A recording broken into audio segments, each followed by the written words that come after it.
ये कक्षा 10वीं का revision test Madhya Pradesh board कक्षा 10वीं का रिवीजन टेस्ट गणित विषय का रिवीजन टेस्ट है ना। रिवीजन टेस्ट इसके विकल्प देख लो यहाँ पर। पहला क्वेश्चन सही विकल्प चुनकर लिखिए। तो 3 के प्रथम 5 गुणजों का योग कितना है? तो 3 के प्रथम 5 गुणजों का योग 45 होता है। अगला, शून्यक ऋण 2 और 5 वाले बहुपद की संख्या कितनी होती है? तो शून्यक ऋण 2 और 5 वाले बहुपद की संख्या 1 होगी। त्रिभुज ABC और त्रिभुज DEF में कोण B बराबर है कोण E के, और कोण F बराबर है कोण C के, और AB बराबर 3DE के बराबर है। तो इसका आंसर आएगा 12 नंबर का। समरूप है परंतु सर्वांग नहीं है। अगला समीकरण है x की घात 2 धन 1 की होल घात 2 ऋण 1 x की घात 2। ये इसके चार वास्तविक मूल आएंगे, क्योंकि x की घात 2 का वर्ग करोगे तो x की घात 4 आएगा, तो उसके 4 वास्तविक मूल आएंगे। मैं खाली आंसर बता रहा हूँ, सोल्व करके नहीं दिखा रहा हूँ, है ना। सोल्व करके बताना होगा तो फिर आप कमेंट करना। इसका आंसर आएगा। अगला, यदि रैखिक समीकरणों का कोई युग्म संगत है तो उसकी आलक रेखा कैसी होगी? प्रतिच्छेदी संपाती। अगर रेखा प्रतिच्छेद कर रही है या एक के ऊपर एक होती है तो रेखा कैसी होती है? संगत होती है, संगत होती है। करनी दो क्या है? अपरिमेय संख्या है ना। पढ़ा चुका हूं, पूरे यूट्यूब पर वीडियो डले है ना। अगला, किन्हीं दो संख्याओं के लिए एलसीएम गुणा एचसीएफ बराबर होगा पहली संख्या गुणा दूसरी संख्या। लघुत्तम समावर्तक गुणा महत्तम समावर्तक बराबर होता है संख्याओं का गुणनफल। यहां पर संख्याओं का गुणनफल भी आ सकता है और पहली संख्या गुणा दूसरी संख्या भी आ सकता है। सभी वर्ग कैसे होते हैं? सभी वर्ग समचतुर्भुज होते हैं। सभी वर्ग समचतुर्भुज भी होते हैं और सभी वर्ग समरूप। इसका राइट आंसर भी समरूप होना चाहिए। सभी वर्ग समरूप होते हैं। सभी वर्ग कैसे होते हैं? समरूप होते हैं। और उसका एक आंसर ये समचतुर्भुज भी है। एक द्विघात समीकरण में बहुपद के अधिक से अधिक 2 शून्यक हो सकते हैं। द्विघात बहुपद x की घात 2 होती, मतलब इसमें 2 शून्यक हो सकते हैं, है ना। देखो, अगला तुम्हारा सही जोड़ी बनाइए। यूक्लिड विभाजन एल्गोरिथम में होता है। मूल बिंदु के निर्देशांक 0 0 होते हैं। ए अल्फा प्लस बीटा बराबर माइनस b बटे a होता है। x की घात 3 एक त्रिघात बहुपद है और c बराबर dq धन r। इसका ये वाला आंसर आएगा। अगला, एक प्राकृत संख्या अभाज्य गुणनखंड उसके गुणनखंडों के क्रम को छोड़ते हुए अद्वितीय होता है। सत्य है। घात 1 के बहुपद को द्विघात बहुपद कहते हैं। गलत है। सभी सर्वांग सम आकृति समरूप होती है परंतु इसका विलोम सत्य नहीं है। सही है।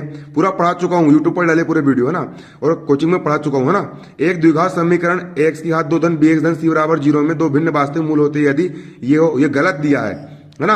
अगर इसका मान 0 छोटा है तो ये काल्पनिक मूल होंगे, वास्तविक नहीं होंगे, इसलिए गलत दिया है। अगला, a1 बटे a2 बराबर नहीं है b1 बटे b2। इस स्थिति में रैखिक समीकरण युग्म संगत होता है। गलत।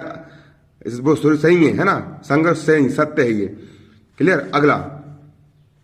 अगला है, 2 रैखिक समीकरण युग्म का सबसे व्यापक युग। व्यापक रूप लिखिए। क्या बोल रहा? रैखिक समीकरण युग्म का सबसे व्यापक रूप। रैखिक समीकरण युग्म का व्यापक रूप होता है आपका a1x धन b1 बाय धन c1 बराबर 0, और दूसरा होता है a2x धन b2 बाय धन c2 बराबर 0। अगला, 2 आकृतियां जिनके आकार समान हो परंतु आवश्यक रूप से अमाप समान ना हो क्या कहलाती है? जिनके आकार तो समान है लेकिन अमाप समान नहीं है। आकार समान है लेकिन अमाप आकार तो समान है लेकिन अमाप साइज कम ज्यादा, तो जो आकृति समरूप आकृति होती है। कौन सी होती है? समरूप आकृति कहलाती है ना। द्विघात समीकरण के शून्यक अल्फा और बीटा हो तो शून्यक का योग और गुणनफल लिखिए। शून्यक का योग अल्फा प्लस बीटा बराबर होता है ऋण b बटे a, और शून्य का गुणनफल अल्फा इंटू बीटा बराबर होता है c बटे a होता है। पाइथागोरस प्रमेय का कथन लिखो। तो पाइथागोरस प्रमेय का कथन जो कॉपी में लिख रहा हूं मैं, देखो, पाइथागोरस प्रमेय का कथन क्या होता है? पाइथागोरस प्रमेय का कथन होता है पाइथागोरस प्रमेय। ये मैंने लिखवाया था कॉपी में। गाइड दिखाओ पाइथागोरस, गाइड जल्दी दिखाओ, जल्दी टाइम नहीं करना। पाइथागोरस प्रमेय का कथन उस दिन लिखवाया था कॉपी में आप लोग को मैंने।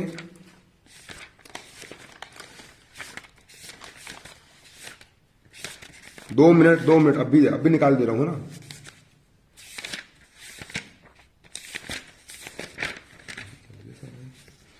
पाइथागोरस प्रमेय का कथन,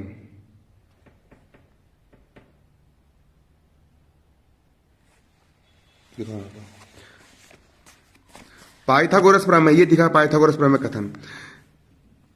एक समकोण त्रिभुज में कर्ण का वर्ग शेष 2 भुजाओं के वर्गों के योग के बराबर होता है। इतना लिखना है आपको। क्या कहा?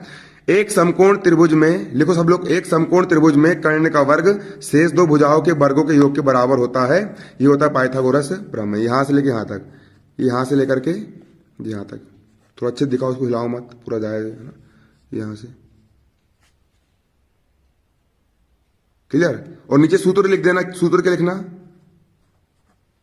कर्ण का वर्ग बराबर लंब का वर्ग धन आधार का, इतना लिख देना, 1 नंबर मिल जाएगा।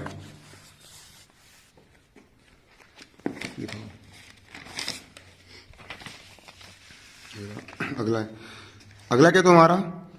समरूप आकृतियों के दो भिन्न भिन्न उदाहरण दीजिए। समरूप आप आकृति के, आपको हिलाओ मत मोबाइल को, है ना, अच्छे पकड़ो उसको दोनों हाथ से। समरूप आकृति के दो भिन्न भिन्न उदाहरण देना है। समरूप आकृति के उदाहरण, पहला वृत्त, सभी वृत्त समरूप होंगे, और दूसरा सभी वर्ग। सभी वर्ग भी क्या होंगे? समरूप होंगे। और चित्र बना देना, जे एक वृत्त हो गया, जो दूसरा वृत्त हो गया, समरूप है ना, है ना, वृत्त है ना, और दूसरा एक वर्ग हो गया और ये दूसरा वर्ग हो गया, जिससे चारों भुजाएं बराबर होती है। ये भी क्या है आपका? समरूप आकृति। सही वर्ग कैसे होते हैं? समरूप आकृति होती है।